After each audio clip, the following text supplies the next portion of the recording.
Good morning dear student. आज हम लोग कैपेसिटर को क्लोज करके नेक्स्ट चैप्टर आगे करते हैं।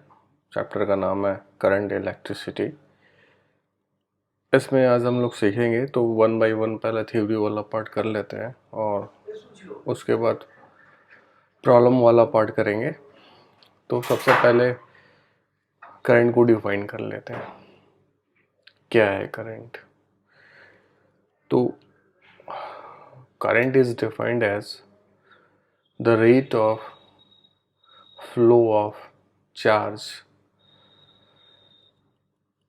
across a given cross section area is defined as current।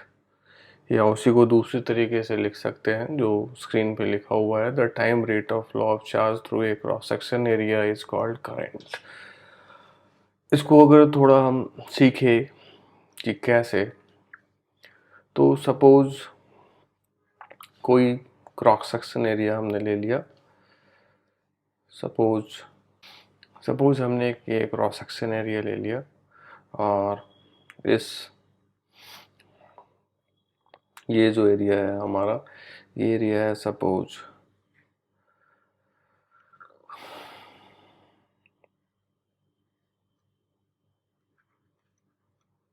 ये एरिया सपोज ए है। अब सपोज क्या हुआ कि कोई चार्ज इससे फ्लो करके गया, सपोज डेल्टा ये चार्ज फ्लो करके गया और यहाँ पे है टाइम टू फ्लो और टाइम टू क्रॉस लिखते हैं यहाँ पे, तो सपोज वो है डेल्टा टी। तो यहाँ टाइम रेट से डिफाइंड होता है। अगर आई हम डिफाइंड करें तो यही है हमारा चार्ज कितना फ्लो करके गया है डेल्टा क्यू, टाइम कितना लगा है डेल्टा टी। तो ये हमारा करंट डिफाइंड हो जाएगा। अब ये जो करंट डिफाइंड होता है ना, वो एवरेज करंट डिफाइंड होता है। एवरेज करंट जो डिफाइंड होता है वो ratio of total charge flow through a given cross section area and divide by time to flow or time to cross the given cross section area. That ratio is defined as the average current। अब अगर instantaneous current की बात करें तो यही definition था हमारा। ये डेफिनेशन जो था वो इंस्टेंटेनियस करंट की था। अगर इंस्टेंटेनियस करंट की बात करें तो इंस्टेंटेनियस का मतलब ही होता है time interval tending to zero. मतलब टाइम इंटरवल डेल्टा टी हमको नहीं चाहिए, वो टेंडिंग्स टूवर्ड्स जीरो चाहिए। तो अकॉर्डिंग टू मैथमेटिक्स मैं आगे लिख सकता हूँ आई इंस्टेंटेनियस या फिर आई लिख दिया। तो ये लिख सकते हैं टाइम इंटरवल नहीं चाहिए तो limit delta T tending to zero, ये लगा दिया। किसके ऊपर लगा दिया? Delta Q upon delta T के ऊपर लगा दिया। तो यही हमारा कन्वर्ट कर देगा। अब ये जो मैथमेटिक्स है, लिमिट ऐसे लगाते हैं तो ये कन्वर्ट हो जाता है D Q by D T. यानी कि जो करंट अब हम सिंपली डिफाइन करेंगे तो current is equal to the rate of change of rate of flow of charge with respect to time for a given cross section area is defined as current। that current will passing through that surface area। मतलब यहाँ पे एक और भी point याद होना चाहिए या क्लियर होना चाहिए कि करंट तो डिफाइंड हमने कर दिया D Q by D T, लेकिन मालूम होना चाहिए कि करंट कहाँ से जा रहा है, कहाँ से पास कर रहा है, एवरेज करंट क्या है और इंस्टेंटेनियस करंट क्या है। तो वो करंट किस पोजीशन पे है। तो कोई सा भी पार्टिकुलर अगर एरिया मैंने ले लिया, जैसे सपोज ये बड़ा एरिया था, अब अगर मैं यहाँ पे ही छोटा एरिया सपोज यहाँ ले लेता, सपोज इसी में मैंने इतना छोटा एरिया ले लिया ऐसे। अब ये इससे जो चार्ज फ्लो होके गया, सपोज क्यू फ्लो होके गया, टाइम इंटरवल अगेन वही डेल्टा टी है। तो इसके लिए हमारा हो जाएगा I average is equal to Q divide by delta T, ये लिख देंगे हम। तो इस वाले यहाँ जो एरिया दिख रहा है, इस वाले एरिया से जो करंट पास कर रहा है वो ये पास कर रहा है। अब अगर ये बड़ा वाला जो दिख रहा है, जो ब्लू साइन का है, ये जो दिख रहा है, अगर ये एरिया ए है तो अगर इससे टोटल चार्ज फ्लो करके गया है, टाइम इंटरवल डेल्टा टी लगा है और क्रॉस किया है डेल्टा क्यू, तो इससे एवरेज हो जाएगा ये। यानी कि हम करंट लिखते हैं ratio of charge flow charge cross per unit time interval. तो साथ में ये भी देखना होता है कि किस क्रॉस सेक्शन एरिया से, किस एरिया से वो चार्ज फ्लो होके गया है, वहीं का वो करंट है, दूसरे जगह का करंट नहीं है। तो साथ में हमको जो क्रॉस सेक्शन एरिया है उसको भी देखना होगा। क्लियर है? अब आगे चलते हैं, इसको आगे रिवर्स भी कर सकते हैं। अगर किसी को चार्ज चाहिए तो D Q is equal to लिख सकते हैं आई डी टी। अब अगर टोटल चार्ज चाहिए तो इंटीग्रेशन ऑफ डी क्यू लगा देंगे और आई डी टी का इंटीग्रेशन हो जाएगा यहाँ पे।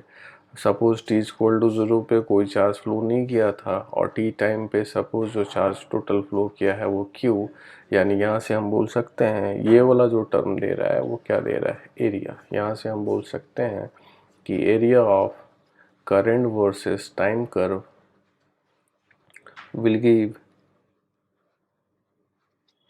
give charge. तो अगर मुझे आई एवरेज अगर फाइंड करना है तो एक और तरीका हो सकता है, जो चार्ज जो लिखना था क्यों ना, उसको लिख दिया हमने आई डी टी का इंटीग्रेशन 0 से T and divide by D T total time, जहाँ से जहाँ चाहिए वहाँ से वहाँ ये हमने एवरेज ले लिया।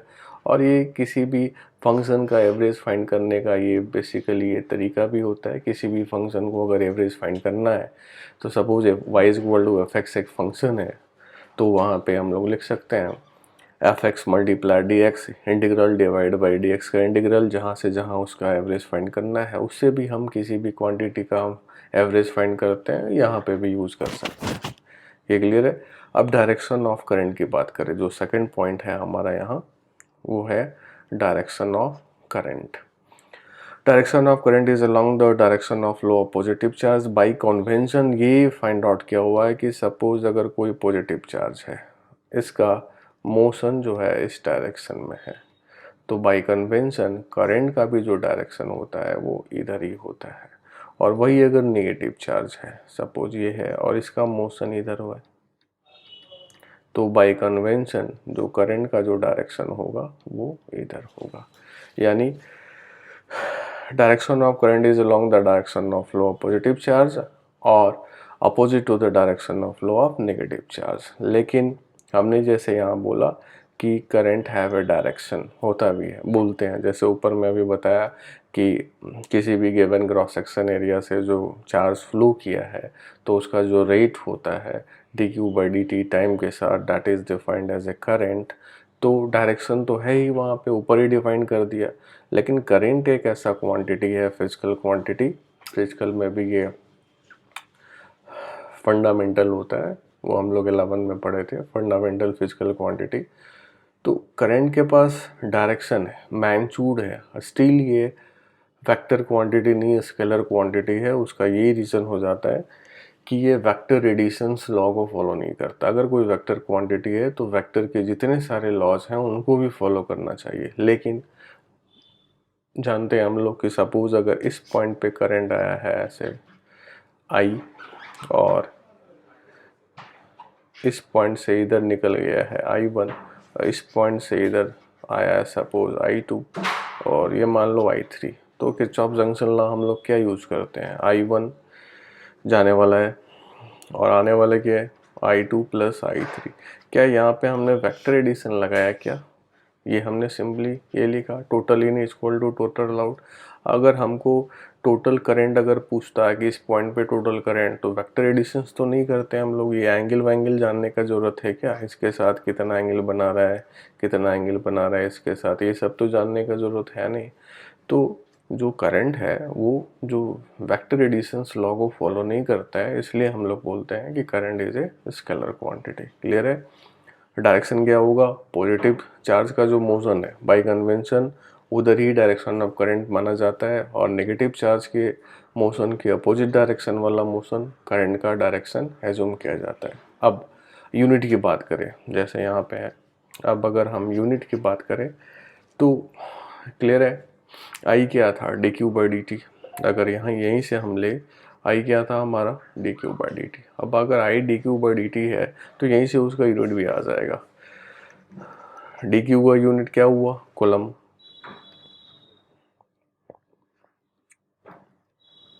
कूलम, और ये क्या है, टाइम। टाइम का क्या, सेकंड, मतलब 1 coulomb per second is defined as ampere. ये एम्पियर एक साइंटिस्ट हैं और उन्हीं के नाम पे इसका यूनिट लिखा हुआ है। तो यहाँ से हम बोल सकते हैं कि ऐसा unit is ampere and 1 ampere is defined as 1 coulomb per second. Clear है। तो यहाँ पे हमने करंट को देख लिया, करंट कैसे डिफाइंड हुआ है। उसके बाद हमने करंट का डायरेक्शन देख लिया, current is a scalar quantity, unit देख लिया। स्केलर क्वांटिटी क्यों है, क्योंकि वेक्टर लॉज को ये फॉलो नहीं करता है, वो भी नहीं करता है, इसलिए current is a scalar quantity. Bye convention positive charge का जो मोशन है वही डायरेक्शन ऑफ करंट देगा, वही मोशन का जो डायरेक्शन है उधर ही डायरेक्शन ऑफ करंट होगा। नेगेटिव चार्ज का जो मोशन है उसके अपोजिट डायरेक्शन में हम लोग डायरेक्शन ऑफ करंट चूज करते हैं। तो अब नेक्स्ट स्लाइड मैं मूव करता हूँ, आगे देखता हूँ। अब आगे चलते हैं। Current in a conductor use करते हैं, इसको देखते हैं। अगर कोई कंडक्टर हम लेते हैं, सपोज हमने कंडक्टर लिया, सपोज एक हमने सिलिंड्रिकल कंडक्टर लिया, ओके। सपोज हमने सिलिंड्रिकल कंडक्टर लिया जिसका क्रॉस सेक्शन का एरिया है सपोज ए, यही है ए, यूनिफॉर्म है, ये यूनिफॉर्म क्रॉस सेक्शन है। डायग्राम थोड़ा मैं चेंज कर देता हूँ। सपोज एक हमने कंडक्टर लिया है, सिलिंड्रिकल कॉन्फ़िगरेशन का है, और ये जो एरिया दिख रहा है उसका, इसका एरिया क्रॉस सेक्शन है, और इसका एरिया सपोज जो है यहाँ पे ए है, और इसका जो लेंथ है सपोज यहाँ से यहाँ, वो लेंथ जो है वो एल है। अब कंडक्टर है, इसमें क्या होते हैं, फ्री इलेक्ट्रॉन्स होते हैं।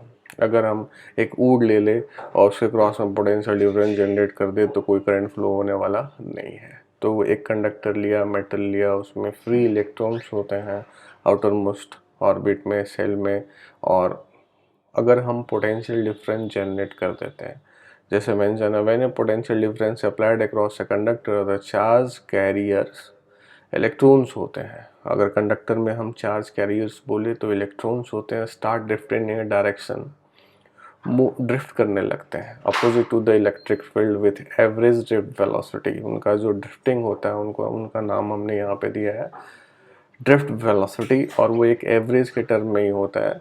Electron are moving with velocity, drift velocity suppose VD ले लिया, ये एरिया ऑफ क्रॉस सेक्शन है, N number of free electrons per unit volume है।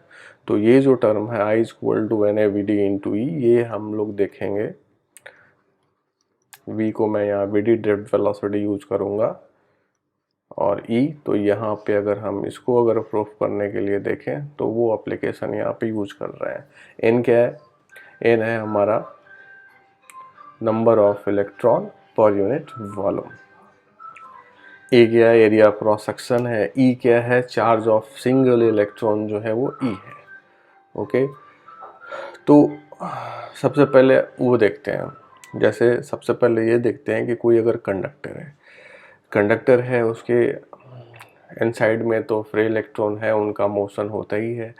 एक टेम्परेचर अगर हम दे दे तो उनके अंदर में इलेक्ट्रॉन्स का जो मोशन है वो इरेगुलर शेप में, जिगजैग शेप में होते रहता है। तो जैसे अगर कोई कंडक्टर है, सपोज यही है, अगर हमने पोटेंशियल डिफरेंस अप्लाइड नहीं किया है तो इसके इलेक्ट्रॉन को अगर मोशन वाइज हम देखें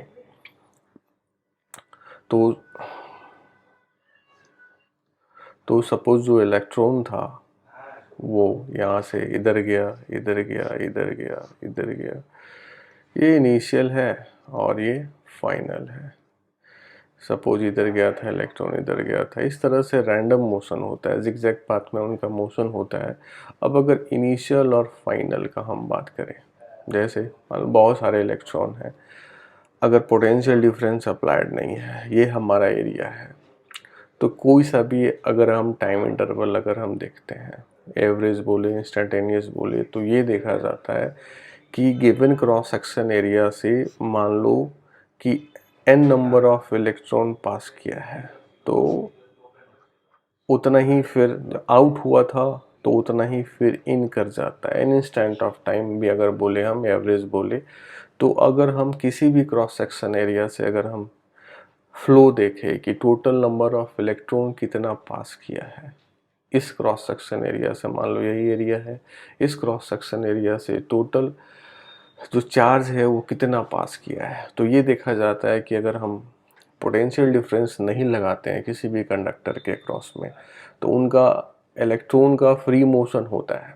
टेम्परेचर और बढ़ा देंगे और फास्ट मोशन होगा। टेम्परेचर का फंक्शन होता है, कैसे वो आगे हम बताएंगे। तो कोई सा भी टाइम अगर हम देखें, instantaneous delta T tending to zero देखें या एवरेज ले ले, तो किसी भी एक गिवन क्रॉस सेक्शन से जितने इलेक्ट्रॉन आउट होते हैं उस इंस्टेंट ऑफ टाइम पे इन हो जाते हैं। तो टोटल चार्ज अगर हम फ्लो बताए कि कितना हुआ, तो टोटल चार्ज फ्लो क्या कोई बोलेगा, टोटल अगर कोई बोलेगा कि total charge cross through a given cross section area, तो वो क्या हो जाएगा, जीरो। तो अगर वो चार्ज ही फ्लो नहीं है कोई, तो करंट क्या है, जीरो है। या एवरेज करंट बोले या इंस्टेंटेनियस करंट बोले, टोटल करंट क्या है, जीरो। यानी ये कंडक्टर है, फ्री इलेक्ट्रॉन्स उसके पास है, अवेलेबल है, वही चार्ज का कैरियर है। चार्ज कैरियर मतलब अगर करंट है तो चार्ज को तो फ्लो कराना पड़ेगा, मोशन में लाना पड़ेगा, तो चार्ज जो कैरियर है वहाँ पे वो इलेक्ट्रॉन है, वही मूवमेंट करने वाला है, वही फ्री है। तो विदाउट पोटेंशियल डिफरेंस, ये हमारा क्या था, ये हमारा था without potential difference, no any potential difference across the conductor. कोई पोटेंशियल डिफरेंस अप्लाइड नहीं किया तो हमने देखा कि जो टोटल करंट था वो क्या था, जीरो। क्यों जीरो हुआ, ये भी हमने समझ लिया कि जितना गिवन क्रॉस सेक्शन एरिया से जितना चार्ज इन करता है एनी इंस्टेंट ऑफ टाइम और एवरेज टाइम इंटरवल, उतना ही चार्ज जो है वो आउट होता है, उतना ही इन हो जाता है। इस तरह से अगर देखें कि टोटल चार्ज क्रॉस कितना हुआ है गिवन सरफेस एरिया से, तो जीरो। अब चार्ज ही नहीं इफेक्टिवली क्रॉस कर रहा है तो करंट क्या हो जाएगा, जीरो हो जाएगा।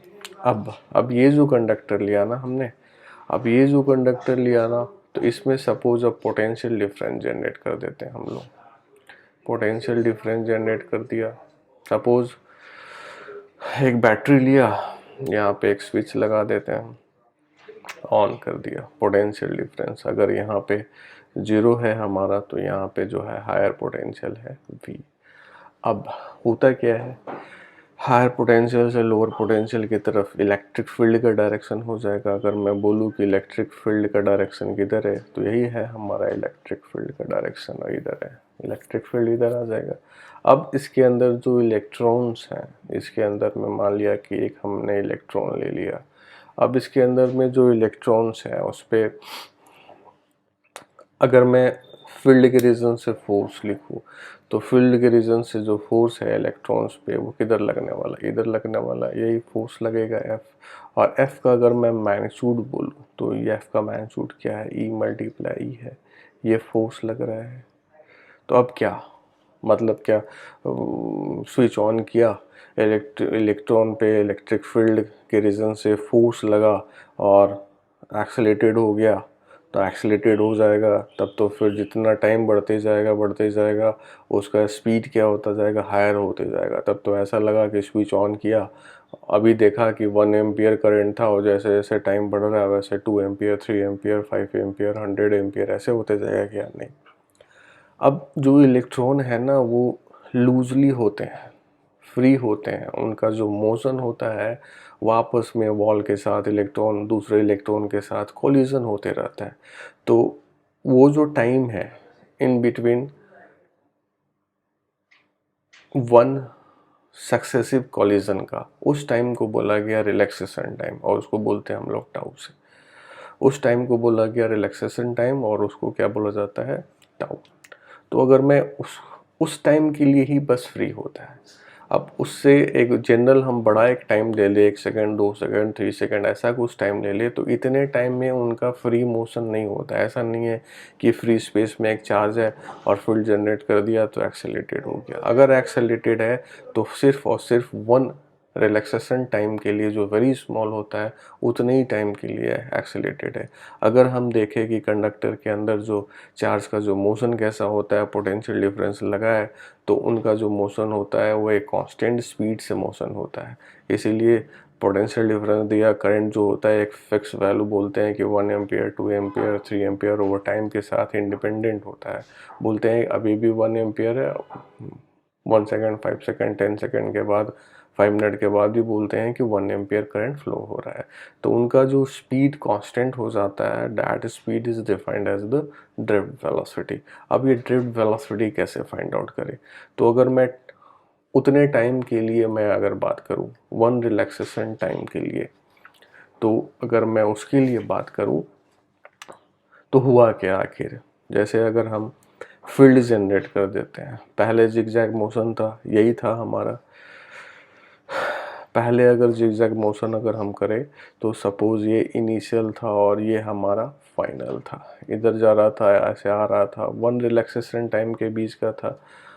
अब सपोज हमने जो फील्ड जनरेट कर दिया, वो सपोज इस डायरेक्शन में हमने फील्ड जनरेट कर दिया, तो इसका जो पाथ है ना, अब स्लाइटली चेंज हो जाएगा, उतना भी फ्री नहीं होगा कि सीधे इधर फोर्स किधर लगेगा, opposite to the direction of field. तो यहाँ से स्टार्ट करेगा अब इलेक्ट्रॉन, तो थोड़ा स्लाइटली उधर चला जाएगा, फिर उधर चला जाएगा, फिर उधर चला जाएगा और इधर चला गया। अब ये नया वाला एफ डैश है। अब इन दोनों के बीच में जो है ना, इसी को बोला जाता है drifting.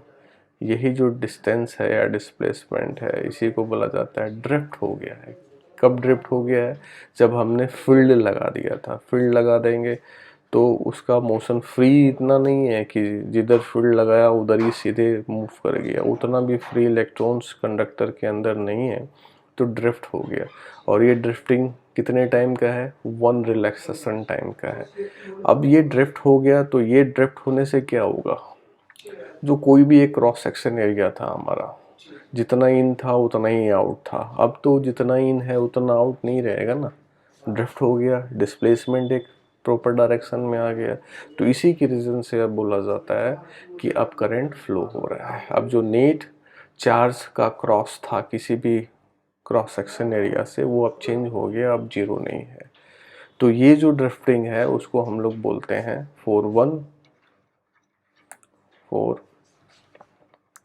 Time is equal to 1 tau, और इस टाउ का नाम है रिलैक्सेशन टाइम।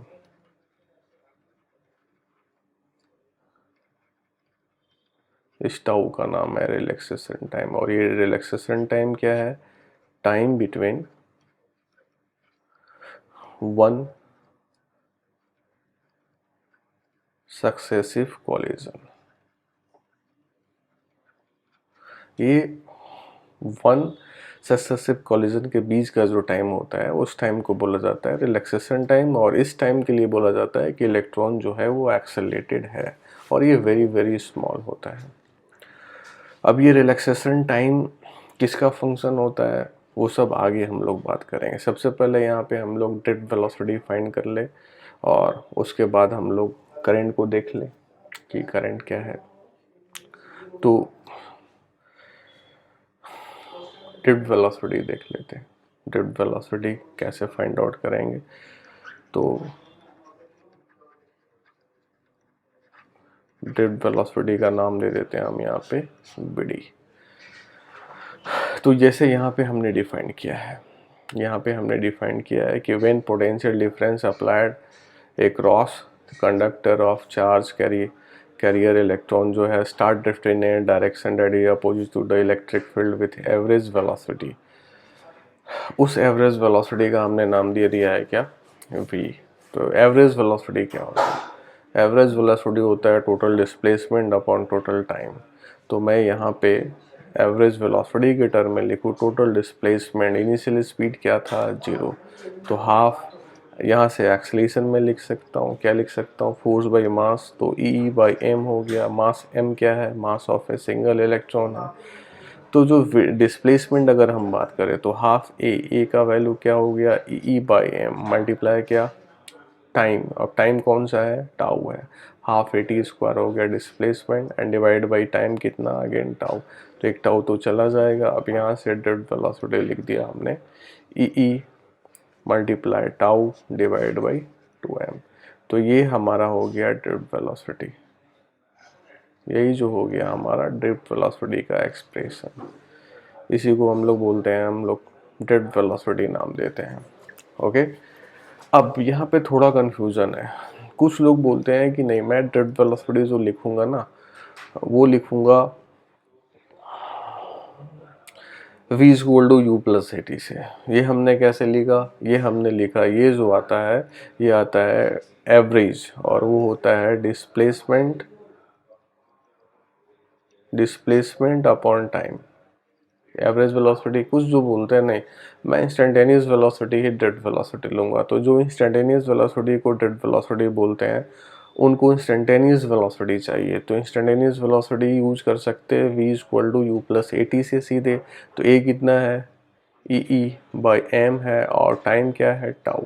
तो जो लोग बोलते हैं कि ड्रिफ्ट वेलोसिटी हमारा इंस्टेंटेनियस वेलोसिटी है, वो ये यूज करते हैं एक्सप्रेशन। जो लोग बोलते हैं कि ड्रिफ्ट वेलोसिटी हमारा एक एवरेज वेलोसिटी है और वो वन टाइम इंटरवल का है, तो वो बोलते हैं E tau divide by 2m। Use क्या करना है, अगर अच्छे बुक्स में देखेंगे तो वो डिपेंड करता है। ये जो रिलैक्सेशन टाइम है ना, वो मैकेनिक्स वाला टाइम से बहुत कम है। तो अगर मैकेनिक्स के अकॉर्डिंगली हम ये टाइम देखें तो ये टाइम हमारा 10:0 है। 10:0 है, तो फिर ये एवरेज वेलोसिटी नहीं कंसिडर करके हम इंस्टेंटेनियस वेलोसिटी कंसिडर कर सकते हैं और ये वाला यूज कर सकते हैं। लेकिन अगर मैकेनिक्स, न्यूटोनियन मैकेनिक्स से हम नहीं देखे, तो कोई सा भी अगर टाइम अगर है 10:0 है, एग्जैक्ट 0 नहीं है, तो फिर वहाँ से ये चलेगा। ज़्यादा क्या यूज होता है, तो ज़्यादा यही यूज होता है। और इसमें कोई कंफ्यूजन नहीं होना चाहिए, बस यूज करना है। तो ड्रिफ्ट वेलोसिटी का हमारा यहाँ पे जो है वो एक्सप्रेशन आ गया। अब अगर मुझे करंट लिखना है, जो ये करंट का जो एक्सप्रेशन था यहाँ पे, I equal to N A V D multiply E. तो करंट होता क्या है, करंट को डिफाइन करते हैं total charge divide by total time. तो total charge upon total time का देख लेते हैं, और यहाँ पे मैं एक और नया पेज ले लेता हूँ। तो अब अगर हमको करंट सपोज डिफाइन करना है आई, तो आई हम देखेंगे कि टोटल चार्ज जो है फ्लो, और उसको टाइम कितना लगा है, एवरेज करंट यही। अब टोटल चार्ज और टोटल टाइम वाला जो हमारा पहले जो था, यही हमने यूनिफॉर्म एरिया का एक्सपेंडर लिया था, और यही हमारा जो था वो एरिया ए था, और यहीं पे हमने एक बैटरी सपोज लगा दिया था। तो अब जो एक्सप्रेशन था उसमें एन था, जिसका नाम दिया था number of electron per unit volume, ये था हमारा। ए जो था वो क्रॉस सेक्शन एरिया था जो दिख रहा है अभी, एल जो है वो लेंथ है। अब अगर यहाँ से सपोज कोई इलेक्ट्रॉन, हाई इलेक्ट्रिक फील्ड का डायरेक्शन ये हुआ हमारा इलेक्ट्रॉन जो है, अब हम बोल सकते हैं कि हमारा जो इलेक्ट्रॉन है अब जनरल टाइम के लिए अब इस डायरेक्शन में मूव कर रहा है। तो अगर मैं इस एरिया का बात करूं, ये जो एरिया है इससे कितना करंट गया, तो उसके लिए अगर बात करूं तो जो इसका टोटल चार्ज है, जो यहाँ से यहाँ तक का जो टोटल चार्ज है वही तो फ्लो कर रहा है। तो कितना टोटल चार्ज है, एक इलेक्ट्रॉन का चार्ज कितना है, ई। एन क्या है, नंबर ऑफ इलेक्ट्रॉन पर वॉल्यूम। वॉल्यूम कितना हो जाएगा, वॉल्यूम हो जाएगा एरिया मल्टीप्लाई लेंथ, यही हो जाएगा। तो ये हो गया हमारा टोटल चार्ज। टाइम क्या लगा है, टी लगा है। अब इस एल को ना हम चेंज कर सकते हैं। अब तो हम जान गए कि कंडक्टर के अंदर में जो इलेक्ट्रॉन है वो यूनिफॉर्म वेलोसिटी से मूव कर रहा है। तो यूनिफॉर्म वेलोसिटी से मूव कर रहा है, तो एल को हम एक्सप्रेशन में यहाँ चेंज कर सकते हैं कि एल हमारा कुछ नहीं, वी डी मल्टीप्लाई टी है। ये चला गया, टी कैंसिल हो